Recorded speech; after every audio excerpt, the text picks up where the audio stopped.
Hello दोस्तों।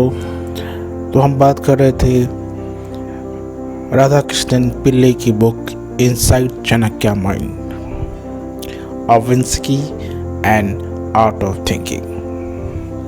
एक बात हमेशा याद रखें, आप अपने सोचने के तरीकों को चुन सकते हैं। चाणक्य ने हमें सोचने के कई अलग अलग तरीकों के बारे में बताया है, जिन्हें हमें अपने डेली लाइफ में अप्लाई कर सकते हैं। इस बुक के जरिए आप पहली बार सीखेंगे कि कैसे सोचना चाहिए। आप अपनी ज़रूरतों के हिसाब से थिंकिंग के अलग अलग तरीकों को यूज कर सकते हैं। औरों की तरह आपने भी पॉजिटिव और नेगेटिव थिंकिंग के बारे में सुना होगा। हमें हमेशा पॉजिटिव सोचने और उम्मीद बनाए रखने के बारे में सिखाया जाता है, लेकिन क्या आपको कभी किसी ने रियलिस्टिक होने के लिए कहा है? विंस्की हमें यही सिखाता है। ये पॉजिटिव या नेगेटिव थिंकिंग के बारे में नहीं है, ये रियलिस्टिक थिंकिंग के बारे में है। अगर आप विंस्की सीख जाएंगे तब आप एक प्रैक्टिकल इंसान होंगे। तो आइए थिंकिंग के अलग अलग तरीके के बारे में जानते हैं। पहला है अल्टरनेटिव थिंकिंग। एक प्रॉब्लम के कई सॉल्यूशन होते हैं। एग्जाम्पल के लिए, अगर आप पैसों की तंगी से गुजर रहे हैं तो आप मेहनत कर ज़्यादा पैसे कमा सकते हैं, या किसी दोस्तों से मदद ले सकते हैं, या बैंक से लोन ले सकते हैं, या आप अपना सामान बेचकर अपनी प्रॉब्लम का हल निकाल सकते हैं। इसी तरह कई प्रॉब्लम्स को एक ही सॉल्यूशन द्वारा हल किया जा सकता है। जैसे अगर कोई कंपनी कई प्रॉब्लम्स का सामना कर रही है तो उसका बस एक ही उपाय है, जो है एक अच्छे लीडर का गाइडेंस। इसे अल्टरनेटिव थिंकिंग कहा जाता है। ये तब होता है जब प्रॉब्लम और उनका सॉल्यूशन दोनों आपके माइंड में होते हैं।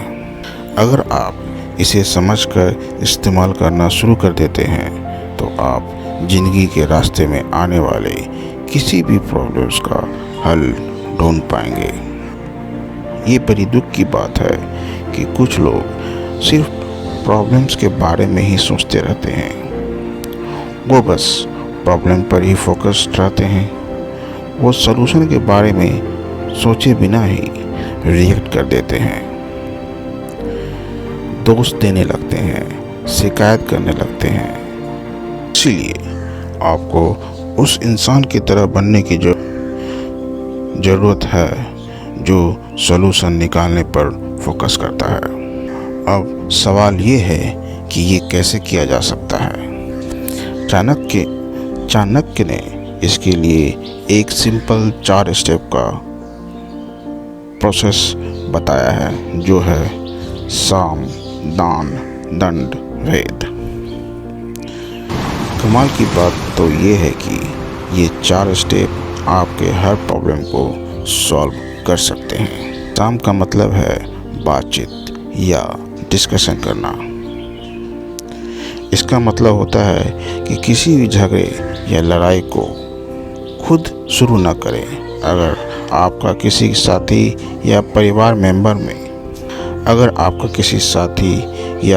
मेंबर से कोई मतभेद हो जाए तो उस मुद्दे के बारे में बैठकर बात करें। जितना खुलकर आप बात करेंगे उतनी ही आसानी से वो मुद्दा सुलझ जाएगा। ऐसा रास्ता निकालने की कोशिश करें कि जिसमें दोनों का कुछ न कुछ फ़ायदा शामिल हो, यानी दोनों के लिए विन विन सिचुएशन हो। दान का मतलब होता है कोई तोहफा देना। ये इंसान का नेचर है कि जब उसे कोई तोहफा मिलता है तो उसे बहुत अच्छा लगता है, लेकिन ये रिश्वत देने से अलग होता है। यहाँ दोनों पार्टी के लिए कुछ न कुछ फ़ायदा होना चाहिए, यानी म्यूचुअल गेन। अगर आप किसी को कोई गिफ्ट देते हैं तो वो भी आपको बदले में कुछ देना चाहेगा। इसे लॉ ऑफ रेसिप्रोसिटी कहते हैं। दंड का मतलब है सजा देना। जब पहले दो उपाय काम न करे तो इसका इस्तेमाल करना पड़ता है। अंत में आता है भेद यानी डिवीज़न। अगर आपने बात करने की या कीमत चुकाने की कोशिश की लेकिन फिर भी प्रॉब्लम सॉल्व ना हो, तब आपको इसका इस्तेमाल करना होगा।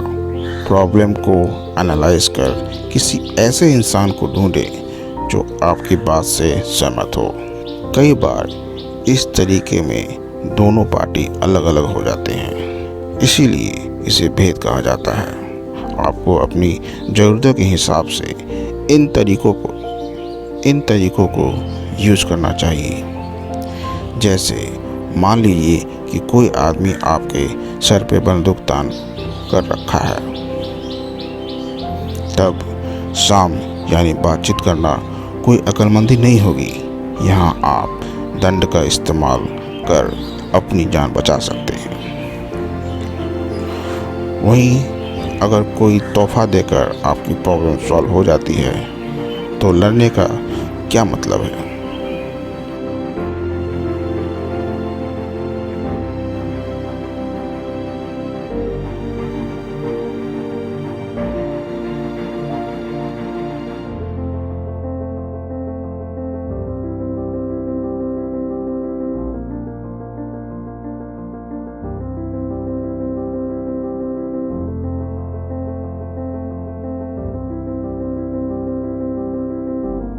ये तरीका इंटरनेशनल रिलेशन पर दिखाई देता है। स्टेट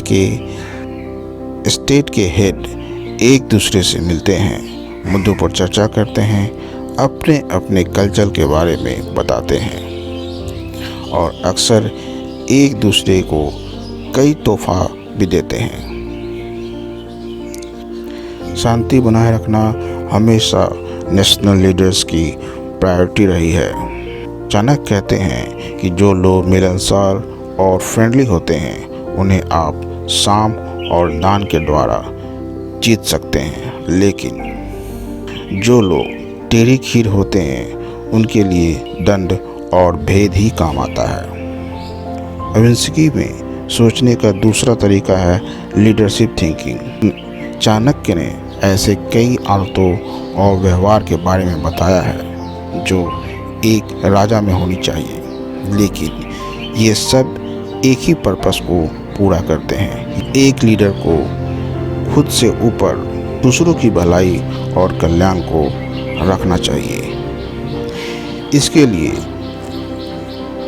लोगों की खुशी अपनी निजी खुशी से बढ़कर होनी चाहिए। ये महान लीडर्स की लीडरशिप थिंकिंग है। इस कंसेप्ट को समझना बहुत आसान होगा अगर आप लीडर को एक पेरेंट के रूप में और फॉलोअर्स को अपने बच्चे के रूप में देखेंगे। तो माँ बाप हमेशा अपने बच्चे की भलाई के बारे में सोचते हैं और अक्सर खुद की इच्छाओं का नज़रअंदाज कर देते हैं। अपने बच्चे को एक अच्छा जीवन देने के लिए वो हर संभव कोशिश करते हैं, यहाँ तक कि अपने बच्चों का पेट भरने के लिए वो खुद भी भूखा रहने के लिए तैयार रहते हैं। अगर कोई आदमी खुद नहीं पढ़ पाया तो अपने बच्चे को बेस्ट एजुकेशन देने की कोशिश करता है। इसी तरह एक महान लीडर लोगों के कल्याण के लिए कड़ी मेहनत करता है। सुख और हित में फ़र्क होता है। अगर एग्जाम्पल के लिए अगर आप बीमार हैं तो डॉक्टर आपको ठीक करने के लिए कड़वी दवा लिख सकता है। उसका स्वाद तो जहर जैसा होगा, लेकिन वो आपको ठीक जरूर कर देगा। ये दवा आपको खुश नहीं करेगा, लेकिन डॉक्टर आपकी भलाई के लिए उसे लेने के लिए ज़रूर कहेगा। या उस बच्चे के बारे में सोचें जो पहली बार स्कूल जा रहा है। क्योंकि वो छोटा है, वो ज़ोर ज़ोर से रोने लगता है और अपनी मम्मी पापा से लिपट जाता है। बच्चा उदास है और स्कूल नहीं जाना चाहता, लेकिन उसके मम्मी पापा उसे किसी तरह मना लेते हैं, क्योंकि पढ़ाई लिखाई बिना एक अच्छी ज़िंदगी जी पाना काफ़ी मुश्किल होता है। इसी तरह कई बार एक लीडर को हाई टैक्स रेट लागू करना पड़ता है। ये लोगों को अच्छा तो नहीं लगता, लेकिन अगर गवर्नमेंट ये साबित कर देती है कि वो करप्ट नहीं है और टैक्स का सारा पैसा हॉस्पिटल, स्कूल, सड़कें बनाने में लगाया जाएगा, तब लोगों को जल्दी समझ में आ जाएगा कि ये बढ़ी हुई टैक्स भी उन्हीं की भलाई के लिए है। धन्यवाद।